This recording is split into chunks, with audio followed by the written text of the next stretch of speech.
Bismillahirrahmanirrahim. Assalamualaikum warahmatullahi wabarakatuh. Halo anak-anak, apa kabarnya? Semoga selalu dalam keadaan sehat dan selalu semangat dalam melaksanakan pembelajaran jarak jauh ini. Kembali lagi bersama Ibu. Ibu akan melanjutkan materi yang sudah kita bahas sebelumnya. Pada kesempatan kali ini Ibu akan membahas tentang ikatan ion. Nah, sebelum kita mulai pembelajarannya, alangkah lebih baiknya untuk kita berdoa terlebih dahulu. Berdoa dimulai.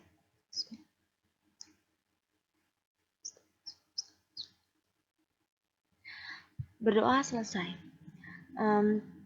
Oke anak-anak, yang akan kita pelajari hari ini yaitu mengenai ikatan ion. Kalau sebelumnya kita sudah belajar tentang kestabilan suatu unsur dan juga struktur Lewis ya. Kita sudah mempelajari kestabilan unsur, bagaimana unsur-unsur itu mencapai kestabilan ya. Ada dengan cara apa kemarin? Ya dengan cara bisa melepas elektron untuk mencapai kestabilan, bisa juga menangkap elektron dalam mencapai kestabilan ya. Tergantung ionnya, kita juga sudah bisa bedakan mana ion yang stabilnya dengan cara melepas dan yang mana ion yang stabilnya dengan cara menangkap elektron. Itu kita sudah bisa bedakan ya. Dan kita juga sudah belajar tentang struktur Lewis, bagaimana cara menuliskan struktur Lewis. Nah, itu menjadi dasar untuk mempelajari ikatan kimia ini. Nah, yang akan kita bahas ini adalah salah satu jenis ikatan kimia ya, yaitu ikatan ion ya. Ikatan ion di sini. Baik, langsung saja kita mulai. Sebelum itu kalian silahkan siapkan alat tulisnya agar nanti kalian bisa langsung mencatat hal-hal penting yang Ibu akan sampaikan ke depannya ya.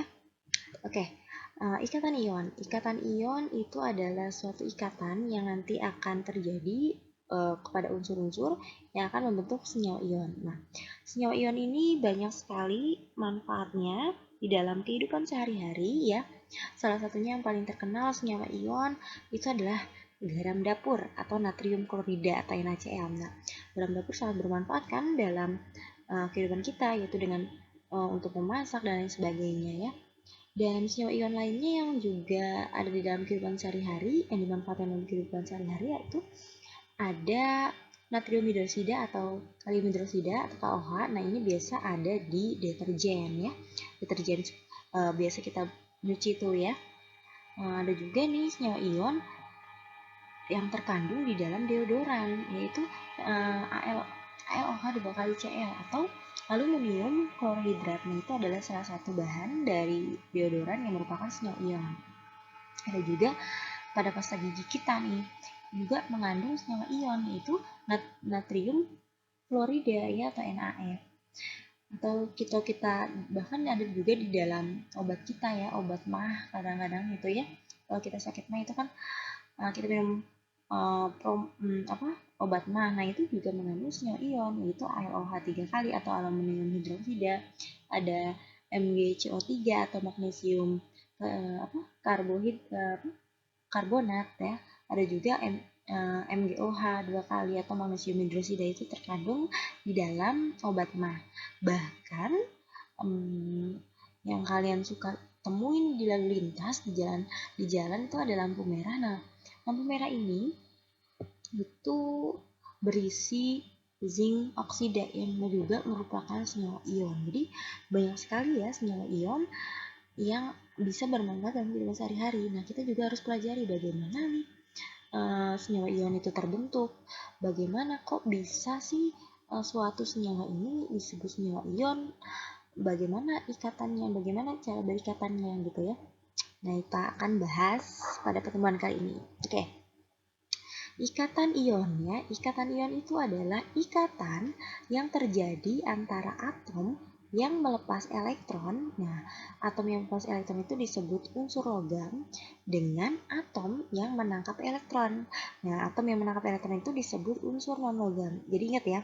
Jadi ikatan antara unsur logam dan non-logam ya. Kalau logam itu cenderungnya melepas elektron, kalau non-logam itu cenderungnya menangkap elektron. Jadi gitu ya.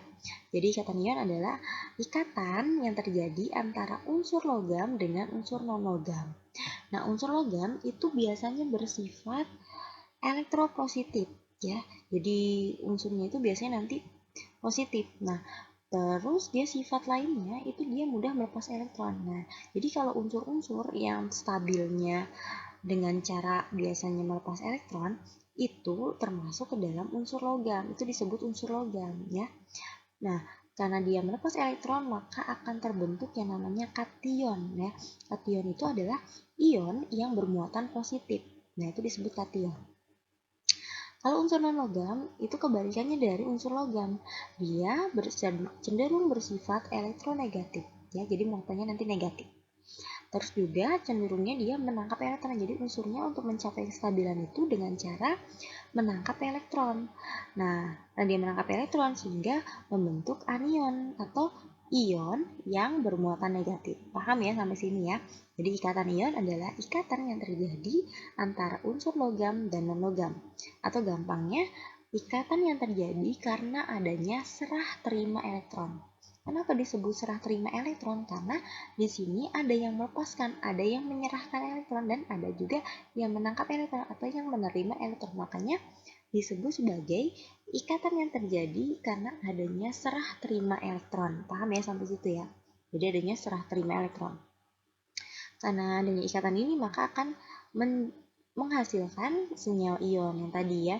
Kalau unsur dengan unsur bergabung maka akan terbentuk yang namanya senyawa. Senyawa adalah gabungan dari unsur gitu ya. Paham sampai sini? Oke. Langsung saja ke contoh. Di sini ada contohnya ikatan ion pada NaCl pada garam dapur ya. Baik.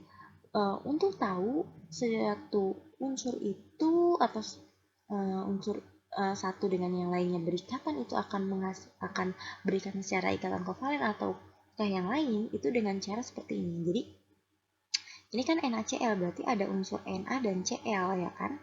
Na dan Cl. Nah, Na memiliki nomor atom 11, Cl memiliki nomor atom 17. Pertama-tama kita harus konfigurasikan dulu. Karena dia nomor atomnya 11, maka konfigurasi KLMN-nya itu gimana? Konfigurasi bornya 2, 8, 1 ya. Berarti 2 tambah 8, 10, tambah 1, 11. Oke, kita simpan dulu. Kemudian 17 Cl, maka konfigurasinya gimana? 2, 8, 7 ya. Nah, oke. Ini yang terakhir ini kan kita sebut sebagai elektron valensi. Ini yang menjadi kita lihat unsur itu akan nantinya akan melepas atau akan menerima. Oke. Di sini Na memiliki elektron valensi 1. Nah, berarti kan tidak stabil ya. Yang stabil itu elektron valensinya 8 ya. Kalau enggak oktet. Oktet kalau nomor atomnya kurang dari 4. Ya, atau kita sebut 8 ya kalau stabil. Nah, ini 1 berarti kan tidak stabil. Supaya stabil gimana caranya? Karena dia lebih dari nomor atomnya lebih dari 4 ya, kemarin sudah belajar. Atau gampangnya gini, untuk mencapai stabil dia bisa menangkap 7 atau melepas 1. Lebih mudah mana, menangkap 7 atau melepas 1? Ya melepas dong, karena lebih sedikit ya. Kalau dilepas kan nanti 8, jadi stabil. Maka Na ini stabilnya dengan cara melepas 1 elektron. Ya. Kemudian Cl kan ini elektron valensinya 7, berarti tidak stabil ya, karena tidak 8. Nah, untuk jadi 8 bagaimana? Apa gampangnya? Kan gampangnya kalau kemarin triknya kalau lebih dari nomor atomnya lebih dari 4 itu cenderungnya menangkap elektron ya. Atau gampangnya gini sih, kalau kalian nggak hafal atau kalian bingung, nah ini 7 ini kan untuk jadi 8 bisa dilepaskan 7, dia kan jadi 8 di sini, atau dia menangkap 1. Yang mudah mana? Ya lebih mudah yang sedikit dong dengan cara menangkap. Maka Cl ini yaitu menangkap 1 elektron. Oke. Nah, kita lihat di sini ada yang melepas, ada yang menangkap. Berarti nanti yang terjadi ketika Na berikatan dengan Cl itu yang terjadi adalah ikatan ion karena ada yang melepas, ada yang menangkap elektron. Ya. Nah, ini bergabung menjadi NaCl ya. Gitu. Nah, karena Na ini melepas elektron, bisa kita lihat di sini, kan dia melepas elektron, maka dia akan menjadi akan lebih elektropositif atau menjadi kation, jadi Na+ ya. Jadi kalau misalnya melepas nanti di sini menjadi ion positif, jadi Na+ ya. Di sini tulisnya gini, Na melepas elektron menjadi Na+. Nah, ini ada simbol elektronnya dilepas ya. Gitu. Kalau Cl kan di sini menangkap elektron. Kalau Cl di sini kan menangkap elektron, maka bisa kita lihat di sini Cl ini menangkap elektron menjadi Cl-, menjadi anion gitu ya. Jadi kalau menangkap ininya simbolnya negatif, kalau melepas ininya positif. Nah, ini penulisannya seperti ini harus bisa ya. Kalau ditangkap elektronnya ada di sebelah kiri, tapi kalau dilepas elektronnya di sebelah kanan. Itu bedanya ya. Jadi ditangkap, nah ini akan menghasilkan ini coret ya, karena sama ini bisa dicoret, jadi Na sisa Na ditambah Cl, jadi Na ditambah Cl sisa Na plus ditambah Cl min ya. Nah, ini kalau bergabung Na plus dengan Cl min akan membentuk ikatan ion NaCl atau natrium klorida gitu ya, gampang. Foto kita lihat dari strukturnya kayak gini kan, atom Na melepas Na plus, di sini tadinya ada 11, ini 1 dilepas, maka tinggal seperti ini, Na-nya jadi 10 elektronnya, dilepas 1 elektronnya gitu ya. Kalau atom Cl di sini karena dia menangkap nih elektron, misalnya ini menangkap elektron dari Na ini ya kan, maka di sini konfigurasinya elektronnya jadi bertambah di sini 1 gitu ya. Nah, kita lihat struktur Lewisnya, ini bisa dilihat struktur Lewisnya, maka Na akan melepas dan ditangkap oleh Cl. Bisa kita tulis atom valensi struktur Lewisnya seperti ini. Ini kan jadi oktet ya, sudah ya, Cl-nya 1 2 3 4 5 6 7 8 jadi oktet. Jadi kalau ditanyakan struktur Lewisnya seperti ini. Betul kan? Kalian sudah bisa ya. Sering latihan aja, kalau struktur Lewismu bingung. Ya memang kalau tidak banyak latihan itu struktur Lewis akan membingungkan, tapi kalau misalnya kalian sudah banyak latihan menuliskan struktur Lewis itu insya Allah akan mudah ya, hanya perlu terbiasa saja. Contoh lain di sini ada ikatan ion pada MgO. Oke, sama langkahnya seperti tadi ya. Ini berarti ada unsur Mg dan O. Mg nomor atomnya 12, O nomor atomnya 8. Nah, kita buat dulu konfigurasi Mg. Berarti 12 berarti 2, 8, 2. Kalau oksigen 8 berarti 2, 6. Oke, kita lihat di sini elektron valensinya yang Mg2, yang oksigen 6. Berarti kita tentukan dulu sekarang. Karena 2 nih, berarti kan kurang dari berapa? Kurang dari 4. Berarti kan dia melepas. Ya, kalau melepas ini berarti senyawa ion. Tadi Bu lupa menjelaskan ya, jadi kalau melepas ini termasuk senyawa ion, kalau menangkap nanti senyawanya kalau melepas logam, kalau menangkap non logam gitu ya. Nah, ini 2, berarti lebih mudahnya apa? Atau kan ini kurang dari 4 ya, maka apa cenderungnya? Melepas, lebih mudah melepas ya, atau karena kurang dari 4 berarti melepas 2 elektron. Oke. Nah, 6 ini untuk stabil maka apa supaya oktet? Supaya 8. Stabil itu kan 8 ya elektronnya, valensinya.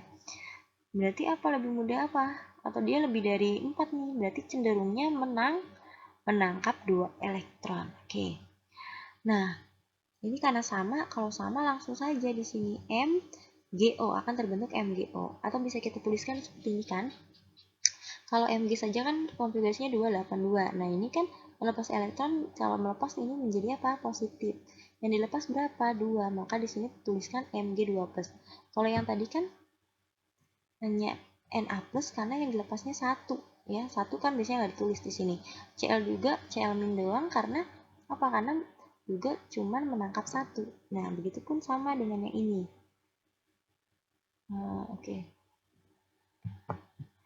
Oke, begitupun sama dengan yang ini tadi ya. Karena dia yang melepasnya 2 elektron, maka di sininya Mg-nya Mg2+. Nah, oksigen juga sama, menangkapnya 2 elektron, maka O-nya O2-. Ingat ya, kalau melepas elektronnya ada di sebelah kanan panah, kalau menangkap elektronnya di sebelah kiri. Ya sama, ini tinggal elektronnya sama kan, tinggal dicoret habis kan, maka tinggal MgO. Ya kalau sama coret aja gitu.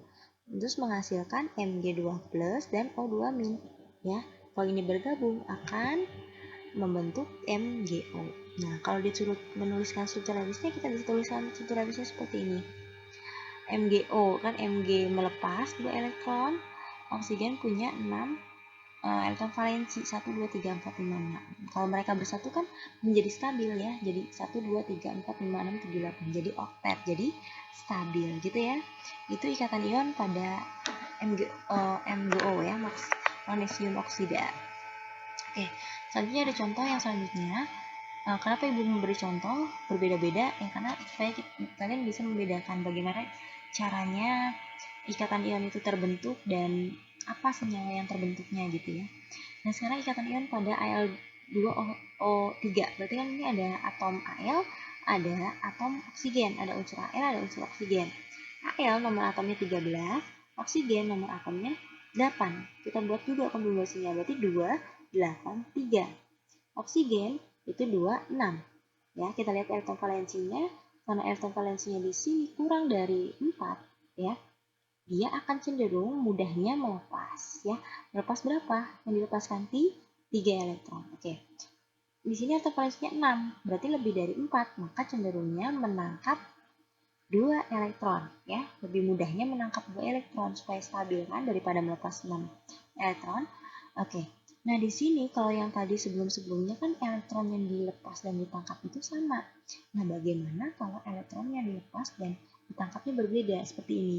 Ini kan yang dilepas 3 elektron, yang ditangkap 2 elektron, nggak sama. Nah, kalau tidak sama, maka kita samakan dulu. Ya, kalau di matematika kan kalian sudah belajar substitusi ya, eliminasi. Oke. Nah, di sini juga menerapkan itu ya. Jadi ini supaya sama, maka gimana? Biar sama. Ya, ini dikali 2, ini dikali 3. Ya kan kalau dikalikan 2 dan 3, ini masing-masing berbeda, ini jadi sama. 3 dikali 2 kan 6.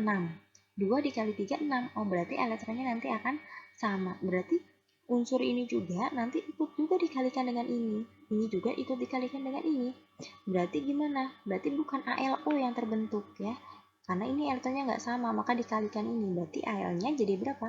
AL-nya ada 2, maka dibentuknya AL2, O-nya jadi berapa? Ada 3. AL2O3. Jadi bukan ALO ya. Karena elektron yang dilepas dan ditangkapnya berbeda gitu ya.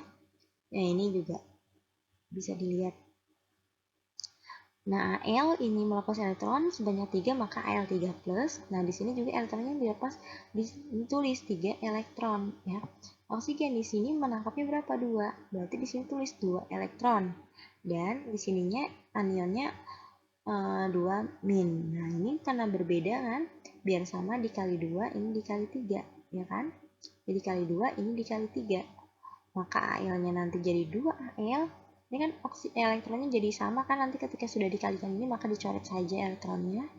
Nah, ini tinggal tulis Al dikali 2 berarti 2 Al. O dikali 3 berarti 3 O. Nah, ini juga sama, berarti 2 Al 3 plus 3 O 2 min. Maka akan terbentuk, nah kalau kayak gini, kalau kalian menemukan kayak gini, kalau kalian sama aja ya, ini bisa caranya gini, bisa caranya gini. Jadi kalau kalian bisa lihat dari sini, kalian bisa langsung aja. Ini kan ada 3, ini ada 2, tukeran. Ya, ini kan 3 plus, ini O2 min, ini tukeran. 2-nya pindah ke sini jadi AL2, 3 plusnya di sini pindah ke bawah. Jadi O3 gitu tukeran. Jadi di sini punya Al, yang di atas ini punya oksigen gitu ya. Nah, kalau disuruh menuliskan struktur Lewisnya di sini AlO3. Jadi berarti AL-nya ada 2, O-nya ada 3. Ini kan AL-nya ada 2 nih, O-nya ada 3. Tinggal kalian kondisikan aja gimana caranya supaya oktet ya. Nah, ini ikatannya seperti ini. Nanti kalian buat lebih rapinya, ini kan kurang jelas ya. Kalian buat rapinya ini juga jadinya oktet kan 1, 2, 3, 4, 5, 6, 7, 8 ya. Jadi diatur, jadi banyak latihan aja sih kalau misalnya masih agak bingung dengan struktur Lewis ya. Dicoba aja. Oke, kita masuk ke sifat senyawa ion. Jadi, senyawa ion ini memiliki sifat yang pertama itu titik didih dan titik lelehnya tinggi sehingga bersifat non-volatil atau tidak mudah menguap. Oke. Jadi kan kalau misalnya, ini kenapa sih ikatan ion ini titik didihnya tinggi ya? Karena kan dia itu kalau misalnya dimasukkan ke dalam air, kalau air itu mendidih 100 derajat Celcius, ketika ditambahkan senyawa ion, berupa senyawa ion, itu zat-zat yang akan menguapnya terhalang dengan senyawa ion. Jadi makanya lebih butuh lebih tinggi energi. Nah, itu yang menyebabkan titik didih dan titik lelehnya juga tinggi ya, makanya akan sulit menguap gitu untuk senyawa ion ini. Selanjutnya, sifat selanjutnya yaitu semua senyawanya berwujud padat pada temperatur kamar. Oke. Pada temperatur kamar, senyawa ion ini biasanya berwujud padat kayak tadi ya. Garam biasanya kan berbentuk garam-garam seperti itu ya. Nah, itu cenderung biasanya memang senyawa ion itu wujudnya padat ya. Kemudian sifat selanjutnya, kristalnya keras tetapi rapuh. Jadi dia itu sifatnya keras tapi sebenarnya rapuh. Jadi jika diberi tekanan atau dipukul, kristalnya akan pecah. Jadi kalau kalian perhatikan, misalnya kalian punya bongkahan garam, yaitu kan garam itu contoh dari senyawa ion, kemudian kalian geprek atau kalian belah atau kalian pakai paku ditumbuk kayak gitu, dia kan kelihatannya seperti keras ya, padahal ketika ditumbuk seperti itu dia malah rapuh, mudah rapuh. Kenapa hal itu bisa terjadi? Ya, jadi kan di senyawa ion itu ada ion negatif, ada ion positif ya, yang disebut ion negatif disebut anion, positif disebut kation ya. Jadi ikatan antara anion dan kation kan di dalam senyawa ion ini, kurang lebih kalau digambarkan molekul-molekulnya seperti ini nih. Nah, ketika dia diberi gaya atau diberi pukulan atau diberi gaya itu kan, maka strukturnya akan berubah, akan bergeser. Tadinya ikatan strukturnya itu negatif positif negatif positif positif negatif positif negatif, jadi selang-seling itu ketika ditumbuk atau diberi gaya itu akan bergeser. Nah, ketika bergeser maka di sini bisa terjadi bertemunya muatan yang sama, positif dengan positif atau negatif dengan negatif. Ingat, kalau dia beda muatannya maka akan terjadi apa? Akan terjadi tolak menolak seperti ini ya, maka akan mudah rapuh. Itu yang menyebabkan kenapa dia terlihat keras tapi sebenarnya rapuh ya tadi ya, karena tadi ada bergeser maka akan bertemu muatan yang sama dan akan terjadi tolakan gitu, seperti itu. Sifat selanjutnya, kebanyakan senyawa ion itu larut dalam pelarut air ya. Jadi dia cenderung larut dalam pelarut ya. Jadi senyawa ion itu biasanya larut memang pada senyawa-senyawa polar seperti air ya. Dan sifat selanjutnya yaitu padatan tidak mengantarkan arus listrik tetapi lelehan dan larutan dalam air mengantarkan arus listrik. Nah, garam dapur misalnya contoh lagi ya. Jadi senyawa ion itu bisa mengantarkan listrik kecuali bentuknya padat ya. Kayak garam dapur. Nah, garam dapur itu kalau dia padat dia tidak dapat mengantarkan listrik, tapi kalau bentuknya lelehan dan larutan itu bisa mengantar arus listrik. Kenapa? Kok sama-sama senyawa ion tapi kenapa gitu berbeda? Kenapa berbeda gitu? Ada yang bisa menghantarkan listrik, kenapa yang ada yang tidak, padahal sama senyawanya? Ya karena gini, kalau pada senyawa yang padat itu strukturnya bisa digambarkan seperti ini, jadi rapat ya, antara anion dan kation itu dia rapat. Nah, untuk terjadinya arus listrik itu harus ada elektron yang bergerak bebas. Nah, kalau yang ini kan karena rapat, jadi tidak ada elektron yang bisa bergerak bebas, makanya tidak dapat menghantarkan arus listrik. Tapi kalau dia bentuknya lelehan atau larutan, nih bisa dilihat strukturnya dia agak regang ya. Kalian sudah tahu ya bagaimana perbedaan unsur yang padat, yang cair dan juga yang gas. Itu beda-beda kan strukturnya. Kalau padat kan seperti ini rapat. Nah, kalau cair kan agak regang seperti ini. Berarti adanya elektron yang dapat bergerak bebas, maka dapat mengantarkan arus listrik. Itu kenapa senyawa walaupun sama-sama senyawa ion, yang padat tidak bisa mengantarkan listrik, yang lelehan dan larutan bisa mengantarkan listrik, itu jadi alasannya ya. Oke, mungkin cukup sekian yang bisa Ibu sampaikan tentang senyawa ion ya. Itu adalah salah satu jenis ikatan kimia. Ini baru satu yang kita bahas, nanti pertemuan selanjutnya kita akan bahas lagi jenis ikatan kimia lainnya. Baik, cukup sekian yang bisa Ibu sampaikan. Kalian jika masih belum paham, kalian bisa bertanya di kolom komentar atau bisa bertanya di WhatsApp atau di Google Classroom. Oke, kita akhiri dengan membaca hamdalah bersama-sama. Alhamdulillahirobbilalamin. Mungkin cukup sekian yang bisa Ibu sampaikan. Kurang lebihnya Ibu mohon maaf. Wabillahi taufiq wal hidayah. Wassalamualaikum warahmatullahi wabarakatuh.